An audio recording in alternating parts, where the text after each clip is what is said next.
नमस्कार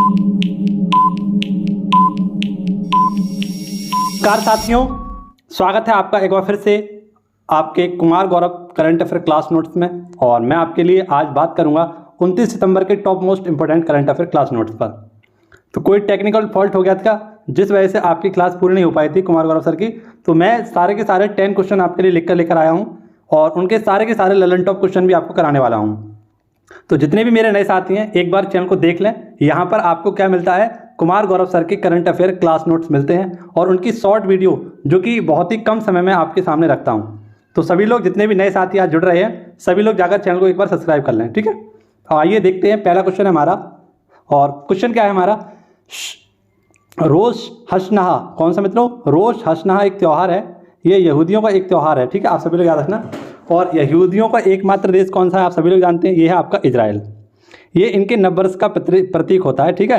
रोश हशनहा उत्सव Hebrew calendar की शुरुआत होती है, ठीक है। और इस त्यौहार को कहा जाता है हेड ऑफ द ईयर। क्या कहा जाता है, हेड ऑफ द ईयर। जैसे अब मान लीजिए नववर्ष का त्यौहार है तो हम सभी लोग क्या बोलते हैं एक दूसरे से, happy new year, happy new year. यहाँ पर लोग क्या कहते हैं, एक दूसरे को बधाई देने के लिए लशनहा तौबा बोलते हैं। क्या बोलते हैं, लशनहा तौबा। इसका भी मतलब यही होता है हैप्पी न्यू ईयर, ठीक है। तो अभी अगर आप कभी मिले अपने दोस्त से तो बोल देना लशनहा तौबा, वो समझ ही नहीं पाएगा क्या बोल दिया, ठीक है। तब उससे बोलना कि जाओ और कुमार गौरव सर की वीडियो देख कर आओ और वहाँ पर उसमें बताया गया है लशनहा तौबा का मतलब होता है नववर्ष की शुरुआत, ठीक है, या नववर्ष की शुभकामनाएं। तो आइए, ये तो मजाक की बात है, आगे बढ़ते हैं। और कुछ इंपॉर्टेंट आप सभी के लिए महत्वपूर्ण जो आपके पूछे जाएंगे क्वेश्चन, और ये जितने भी मैं आपको इधर साइड वाले कराऊंगा ये आपके सब नववर्ष से संबंधित उत्सव हैं। जैसे बैसाखी, ये सिखों का एक प्रमुख उत्सव है, नववर्ष की शुरुआत पर इसको मनाया जाता है। बैकोत्सव ये असम में मनाया जाता है, यह भी नववर्ष का एक त्यौहार है। नवरोज उत्सव ये पारसियों का नववर्ष है। बिहू उत्सव आप सभी को पता है जो हमारे पूर्ववर्ती राज्य हैं यहाँ पर मनाया जाता है। जल्लीकट्टू ये दक्षिण का नववर्ष है, नववर्ष के रूप में से मनाया जाता है। छठ पूजा ये बिहार की है, ये भी नववर्ष के रूप में मनाई जाती है। और मकर संक्रांति आप सभी लोग जानते हैं ये उत्तर भारत में मनाई जाती है। अब इधर जो आपके मैंने जो त्यौहार लिखे हैं इनको देख लीजिए एक बार। ये त्रिशूरपुरम ये केरल का है, हाल ही मनाया गया था। केला उत्सव ये कुशीनगर उत्तर प्रदेश का है। आम महोत्सव ये लखनऊ का है। सेब उत्सव ये जम्मू कश्मीर का है। चेरी ब्लॉसम उत्सव ये शिलोंग का है। हॉर्नबिल उत्सव ये नागालैंड का है। और बथुकम्बा उत्सव ये तेलंगाना का है, एक फूलों का उत्सव है। तो मैंने बहुत ही इंपॉर्टेंट तरीके से आपको सारे बताए हैं और स्पेसिफाई करते हैं सारे जिससे कि आप इन्हें समझ सकें। अगला क्वेश्चन देखते हैं, क्वेश्चन नंबर 2 क्या है आपका। क्वेश्चन नंबर 2 में आपसे पूछा गया था विश्व पर्यटन दिवस। तो विश्व पर्यटन दिवस प्रत्येक 27 सितंबर को मनाते हैं और इसकी शुरुआत 1980 से की गई है, यानी पहली बार जो बनाया गया था 1980 में मनाया गया था। इस बार इसकी होस्ट कंट्री कौन सी है, तो वो है आपकी इंडोनेशिया, ठीक है। और 2022 की थीम भी आप सभी लोग याद रखना, वो है पर्यटन पर पुनर्विचार, ठीक है। पर्यटन पर पुनर्विचार इसकी 2022 की थीम है। आखिरकार ये विश्व पर्यटन दिवस किसके द्वारा मनाया जाता है, तो आप सभी लोग याद रखना, United Nation World Trade Organization है ना, वर्ल्ड टूरिज्म ऑर्गेनाइजेशन यानी संयुक्त राष्ट्र जो आपका पर्यटन संगठन है इसके द्वारा से मनाया जाता है। अब UNWTO की स्थापना कब हुई थी, तो ये हुई थी 1975 में और इसका हेडक्वार्टर है मैड्रिड स्पेन में, ठीक है। आप सभी लोग याद रखना, बहुत इंपॉर्टेंट है। अब बात आई है पर्यटन संबंधित, तो आप सभी को एक हमारा जो राष्ट्रीय पर्यटन दिवस है इसको याद रखना है। इसे हम प्रत्येक 25 जनवरी को मनाते हैं, ठीक है, आप सभी लोग याद रखना। टेम्पल 360 डिग्री ये आपका एक पोर्टल है और ये सभी जो हमारे मंदिर हैं इनकी लाइव टेलीकास्ट दिखाने के लिए स्टार्ट किया गया था संस्कृति मंत्रालय के द्वारा। एससीओ की सांस्कृतिक राजधानी कौन सी बनाई गई है हाल ही में, वाराणसी। ट्रैवल एवं टूरिज्म डेवलपमेंट इंडेक्स में भारत की रैंक क्या है, 54। और वाइट ड्रैगन ब्रिज है ना, या इसे हम ब्लैक लॉन्ग ब्रिज कहते हैं, ये कहाँ पर आपका, वियतनाम में, 617 मीटर का। अब बात आई है इंपॉर्टेंट दिवसों की, तो आइए आप सभी के लिए इंपॉर्टेंट दिवस के बारे में कुछ बताना चाहता हूं, उन्हें देख लीजिए। ये हमारे सितंबर माह के कुछ दिवस हैं आपके लिए। 5 सितंबर को हमने विश्व शिक्षक दिवस मनाया था, माफ करना, राष्ट्रीय शिक्षक दिवस मनाया था 5 सितंबर को। अंतर्राष्ट्रीय साक्षरता दिवस ये मनाया था हमने 8 सितंबर को। राष्ट्रीय हिंदी दिवस मनाया था 14 सितंबर को। अंतर्राष्ट्रीय लोकतंत्र दिवस मनाया था 15 सितंबर को। राष्ट्रीय अभियंता दिवस या राष्ट्रीय इंजीनियर डे कब मनाया था, तो ये 15 सितंबर को ही मनाया था। विश्व ओजोन परत संरक्षण दिवस 16 सितंबर को मनाया था। अंतर्राष्ट्रीय शांति दिवस 21 सितंबर को मनाया था। और विश्व पर्यटन दिवस ये 27 सितंबर को मनाया था। और इसी के साथ विश्व हृदय दिवस कब मनाएंगे, तो आज ही के दिन इसे मनाया जाएगा, यानी कि 29 सितंबर को इसे मनाया जाएगा। ठीक है, तो ये सभी चीज़ आप याद रखना। अगले क्वेश्चन की ओर बढ़ेंगे। अगला क्वेश्चन आप सभी के लिए और भी ज़्यादा इंपॉर्टेंट है। क्वेश्चन नंबर 3 है आपका जल दूत ऐप। तो जल दूत ऐप लॉन्च किया गया है हाल ही में, किसके द्वारा? तो ग्रामीण विकास मंत्रालय के द्वारा इसे लॉन्च किया गया है। क्यों किया गया है? तो कुएं के जल का स्तर का पता लगाना, और जब कुएं के जल का स्तर का पता लगाया जाएगा तो उससे क्या होगा, उसके माध्यम से कुछ रोजगार भी बढ़ाया जाएगा। ठीक है, तो इसके लिए हाल ही में जल दूत ऐप को लॉन्च किया गया है ग्रामीण विकास मंत्रालय के द्वारा, और इसके वर्तमान मंत्री कौन है? तो गिरिराज सिंह। ठीक है, और ये किसके तहत आया है? तो मनरेगा के तहत आया है। बात आई है जल की, तो जल से संबंधित कुछ प्रश्न देख लीजिए। जैसे विश्व जल दिवस कब मनाते हैं? तो आप सभी लोग याद रखना 22 मार्च को मनाते हैं। पृथ्वी दिवस कब मनाते हैं? तो 22 अप्रैल को मनाते हैं। और जैव विविधता दिवस कब मनाते हैं? तो 22 मई को मनाते हैं। ये 22 का आंकड़ा था जो मैंने आपको बताया। अब देखिए जल से संबंधित लल्लन टॉप क्वेश्चन, जैसे जल जीवन मिशन, ये भूमिगत जल को बढ़ाने के लिए इसकी शुरुआत की गई थी कब? 15 अगस्त 2019 से, लाल किले के प्राचीन से। हर घर जल वाला जो लक्ष्य रखा गया है हर घर जल का, वो 2024 का रखा गया है। और इसके तहत आपका पहला हर घर जल वाला राज्य कौन सा बन गया है? गोवा बन गया है। वहीं पर मैं आपसे पूछूं पहला प्रमाणित जिला कौन सा बन गया है? तो वो बना है आपका बुरहानपुर। कौन सा? बुरहानपुर। और ये कहाँ पर पड़ता है? आपका मध्य प्रदेश में। ठीक है, नेक्स्ट वाटरमैन ऑफ इंडिया, ये डॉक्टर राजेंद्र सिंह है। जल शक्ति मंत्रालय के मंत्री कौन है? गजेंद्र सिंह शेखावत। और भारतीय जलीय जीव कौन सा है आपका? तो गंगेटिक डॉल्फिन। और इसे कब अपनाया गया था? तो 5 अक्टूबर 2009 को अपनाया गया था। इसीलिए 5 अक्टूबर को हम क्या मनाते हैं? तो डॉल्फिन डे मनाते हैं। ठीक है, और 5 अक्टूबर को हम क्या मनाते हैं? तो छात्र दिवस भी मनाते हैं, डॉक्टर APJ अब्दुल कलाम जी की जयंती पर। क्वेश्चन नंबर 4 आपके लिए बहुत ज़्यादा इंपॉर्टेंट है, इसे आप सभी लोग याद रखना। देखिए, पोषक अनाज अवार्ड हाल ही में किस राज्य को दिया गया है? पोषक अनाज अवार्ड ये दिया गया है छत्तीसगढ़ को। पोषक अनाज अवार्ड क्या होता है? इसे हम मिलेट के नाम से जानते हैं, और मिलेट को बढ़ावा देने के लिए इसे ये पुरस्कार दिया गया है।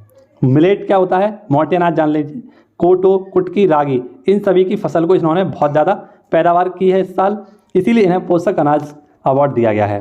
बात करें छत्तीसगढ़ की, तो छत्तीसगढ़ आप सभी को बताया किससे अलग हुआ था? आपका मध्य प्रदेश से। और मध्य प्रदेश से ये अलग होकर एक नया राज्य बना था सन 2000 में। कब बना था? सन 2000 में। और आप सभी लोग याद रखना कि वर्तमान में इसके मुख्यमंत्री कौन है? तो वर्तमान में इसके मंत्री हैं भूपेश बघेल। कौन है मित्रों? भूपेश बघेल। आप सभी लोग याद रखना छत्तीसगढ़, यहीं पर हमारा नवीनतम टाइगर रिजर्व जिसका नाम है गुरु घासीदास टाइगर रिजर्व है।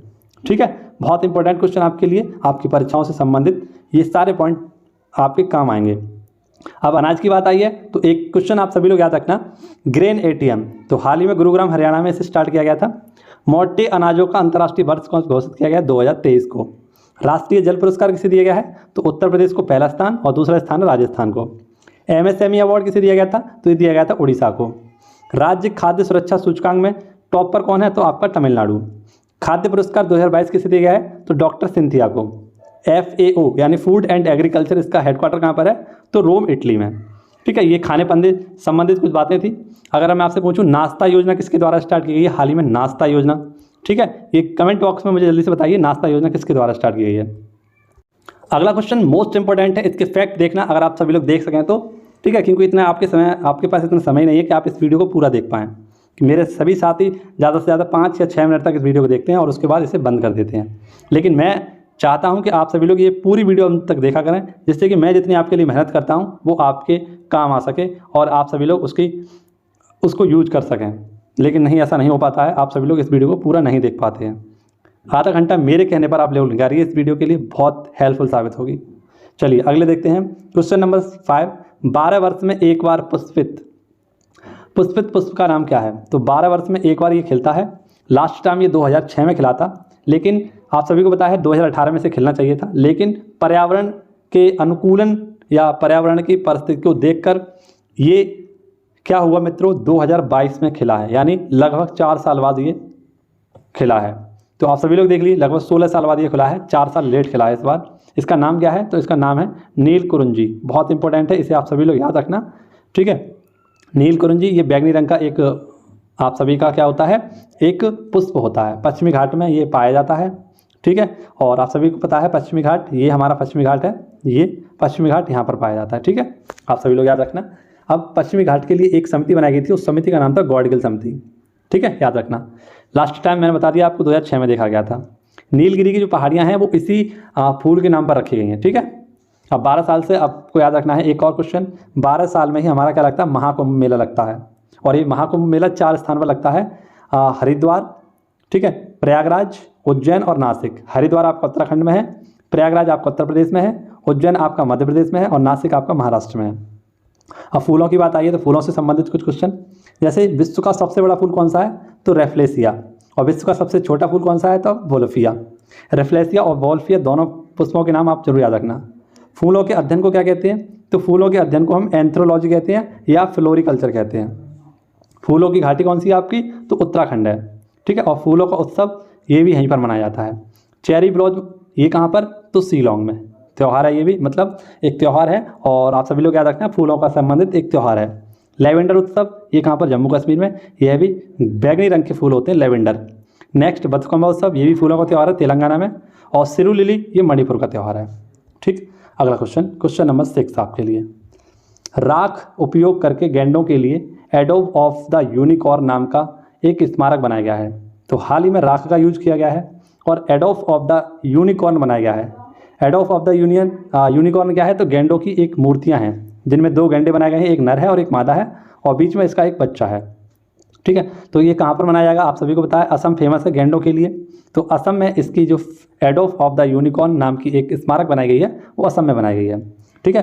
कैसे बनाई गई है, तो गैंडों के जो सींग थे, शिकारियों से लगभग 2400 गैंडों के सींग छीनकर उन्हीं सींगों को जलाकर उनकी राख बनाकर इन गैंडों की मूर्तियों को बनाया गया है, ठीक है। विश्व भर में 5 प्रकार के गैंडे पाए जाते हैं, ब्लैक राइनो, वाइट राइनो, है ना, एक आपका एक सींग वाला गैंडा, और एक होता है आपका कौन सा, जकार्ता राइनो, और एक होता है आपका सुमात्रा राइनो, है ना।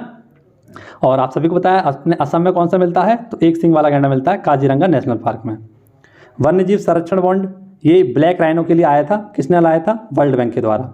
और वर्ल्ड राइनो डे हाल ही में हमने मनाया था, कब, तो 22 सितंबर को मनाया था, ठीक है। क्वेश्चन नंबर 6 है, कर्मचारी राज्य बीमा निगम, तो इसके महानिदेशक बनाए गए हाल ही में कौन, राजेंद्र कुमार। कर्मचारी राज्य बीमा निगम की स्थापना 1952 में हुई थी और कार्यस्थल पर चोट, बीमार, जो भी काम हो जाएगा अगर किसी सरकारी कर्मचारी का, तो उसके बारे में जांच करना, देखभाल करने के लिए कौन है, कर्मचारी राज्य बीमा निगम है, ठीक है। तो इसके नए अध्यक्ष बने राजेंद्र कुमार। अब विशेष नियुक्तियों की बात करें तो मैंने पूरी की पूरी एक छोटी सी वीडियो बनाई है, आप सभी लोग वहाँ से जाकर देख लेना, ठीक है। आज मैं आपको कुछ और रिवीजन करवाऊंगा तो क्लास थोड़ी आपकी बड़ी होने वाली है। अगला क्वेश्चन देखते हैं 7, क्वेश्चन नंबर 7 क्या है आपका, integrated cryogenic engine manufacturing facility, यानी हाल ही में ICMF का उद्घाटन किया गया है और इसकी फुल फॉर्म है integrated cryogenic engine manufacturing facility.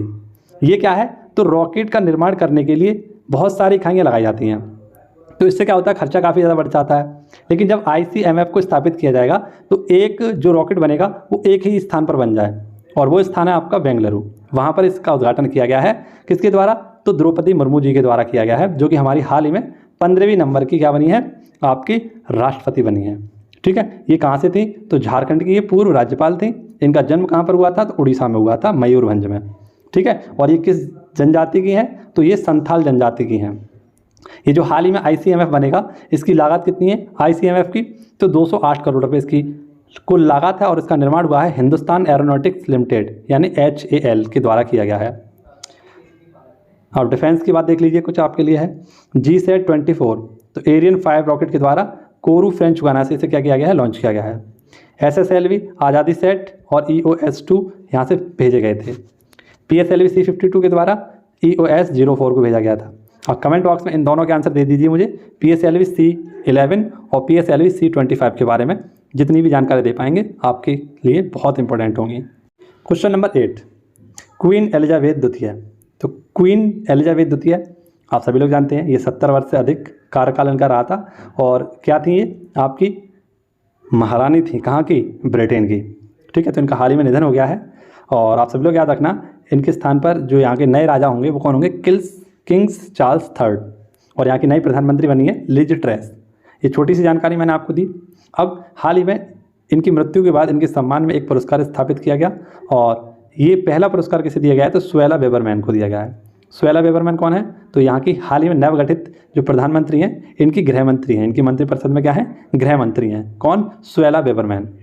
इससे पहले कौन थी, वित्त मंत्री थी यहाँ की।